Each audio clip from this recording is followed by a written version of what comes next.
Hello Ray guys! Good morning sa inyong lahat. So on the way kami ngayon papunta sa school ni Anika kasi ihahatid namin siya guys. And after ng paghatid namin kay Anika is didiretso din kami papunta ng Asikala or doon sa Vaxu kasi ilalagay namin or ibibigay namin yung mga karne namin doon sa smokery shop para ma-smoke yung mga karne ng deer guys na nahunt ni Nico sa loob ng gubat.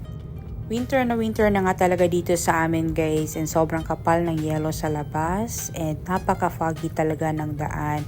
But it looks beautiful kasi nga sobrang puti and maliwanag compare sa nung autumn time na sobrang dilim talaga and nakakasad lalo ang weather. Pero actually ngayon, medyo gray pa rin yung aming clouds. Pero normal naman yan siya guys na ganyan. Kasi minsan lang talaga nagpapakita ang haring araw dito kapag winter.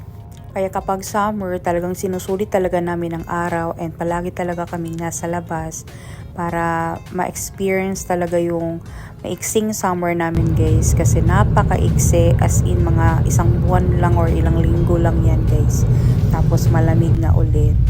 Tapos dito sa school nila Anika guys, grabe sobrang kapal ng snow. Pero buti na lang is dumaan na dito yung tagalinis ng snow and nalinis na siya. So lahat ng mga karne guys na nahunt ni Nico, lalong lalo na yung mga deer meat is dito namin dinala sa Vesi, Vehaman, Liha, Palvi or ito yung smokery shop dito sa may Vaxu.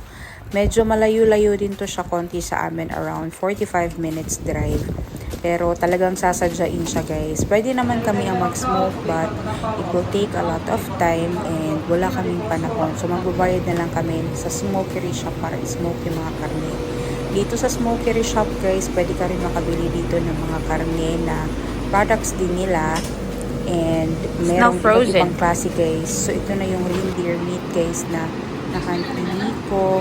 And alam nyo ba yung isa sa yung mga ibang products nila dito guys, natikman na namin. Kasi natikman na namin yan ng galing doon sa Habit Hiruaka. Kasi kapag may mga orange tags na mga ganyan na nga, orange, pink, or red, yan lahat guys is nakasale na yan. So dito sa smokery shop guys, ang babayaran lang namin dito is yung service. Tapos kung ipapakat namin yung mga karne guys, yun may additional siya na bayad. And pwede ka rin magdala dito ng mga isda na nahuli mo sa lake. Pwede mo rin ipagawa siya into cans or into cans pala. Bulol naman tayo. Tapos meron sila dito iba't ibang karne din dito guys na nakasmoke na. And itong ham siya guys na meron gel.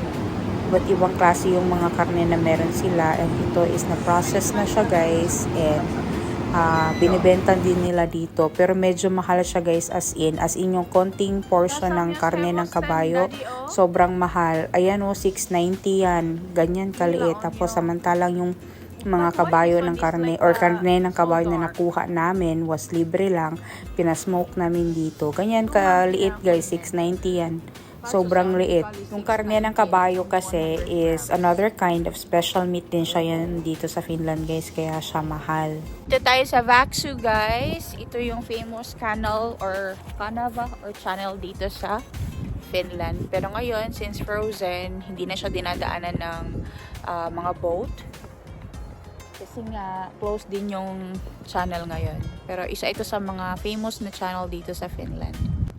After namin doon sa smokery shop guys, sabi ko kay Nico, since andito na kami sa Vaxu, dumaan na lang din kami dito sa kanava nila or yung channel na popular Daddy, dito sa Vaxu. Kasi gusto ko makita kung nag-frozen na ba yung lake dito. Actually, itong lake na dito guys is divided siya sa dalawa. Yung Payanet at yung Vesijärvi yata. Ayun. So, meron siyang channel guys kasi nga yung dalawang lake, nagdugtong sila ba? Ayan. So, there's so many itong araw na to guys, nagme-melt actually yung mga yellow. And sabi ko kay Nico na magkape na lang din kami dito bago kami umuwi ng bahay. Napakaganda ng Vaxu guys, lalo na kapag summertime. Kasi maliit lang siya na town din. or na city, and sobrang charming ng lugar, and dinarayo talaga itong Kanava channel, Kanava na nga, channel pa, itong channel dito guys sa Vaxu kasi popular siya dito sa Finland. So nagkakape lang kami ni Nico dito, mag-donut lang kami guys, yan yung aking kadate, katulgon na akong kadate guys, kaya sayo po, ra ba kayo ni sa buntag. Maaga pa talaga, mga alas 9 pa to pasado ng umaga, tapos sabi ko sa kanya magkape na lang din tayo dito para hindi na siya antukin kasi inaantok. So sobrang madulas ang daan kasi nga ayan, nagmelt talaga ang snow, and sobrang dalinas day.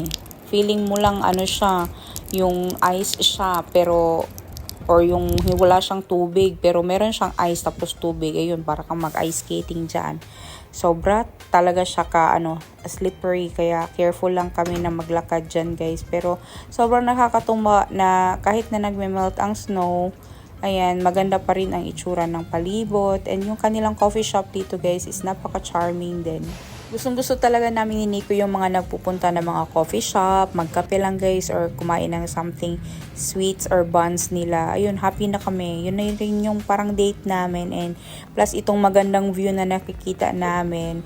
And nakaka-amaze kasi napaka-cozy talaga ng mga coffee shop places dito sa Finland guys. I don't know sa ibang lugar kasi hindi pa naman ako nakapag-travel talaga ng maraming countries dito sa Europe. But kahit na ganito guys, yung simple lang na lakad na ganito, yung mag-coffee shop lang kami, okay na sa akin yun.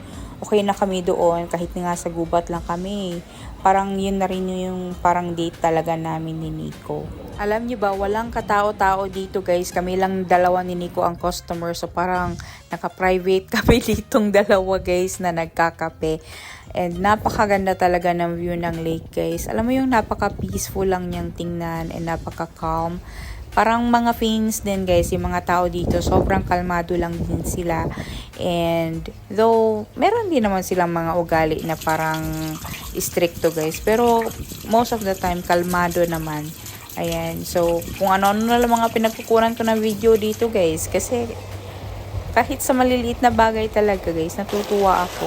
So ito naman, dito na side is ito yung Avanto nila. So kapag winter, pwede kang lumublob dyan sa tubig na malamig. Galing ka ng sauna. Kasi dito sa coffee shop sa likod na part, meron silang sauna na pwede mo siyang i-rent. Tapos after mo mag-sauna, lublob ka dyan sa tubig guys. Hindi yan mainit, malamig yan of course.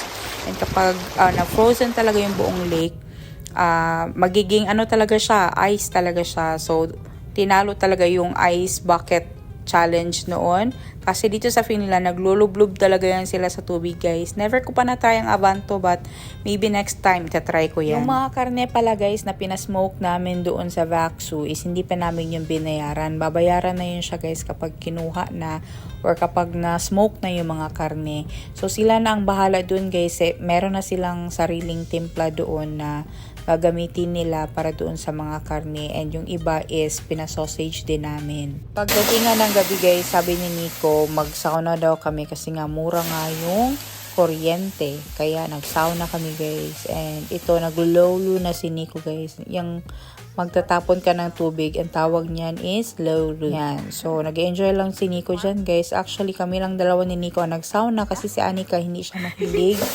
ng sauna guys, ayaw niya ng mainit. Ayan. Pero kami ni Nico, okay sa amin yung sauna, lalong-lalo na ngayon na malamig ang panahon. Guys, tapos para din na ma-relax ba. Tapos nakakaganda ng balat yung sauna guys, and nakaka-enjoy din talaga siya. Tapos ang sauna guys, bawal talaga magdamit. So, yung sauna namin, dapat nakahubot-hubad talaga yan guys, kasi bawal talaga yung damit guys. Kasi yung damit, hindi siya maganda sa balat kapag nagsasauna ka. Kasi yung chemical na andun sa damit mo, mapupunta sa skin mo kasi nga mag-open ang pores mo kapag nagsasauna. Kaya yun, since it's a long day, we will just enjoy the sauna. Tapos, magpapahinga na rin kami nito guys. Tapos another day tomorrow. See you on the next vlog guys. Please don't forget to like, share, and subscribe to our channel, The Lindemans and Lindeman Outdoors. We'll see you again next time. Hey, hey, hey!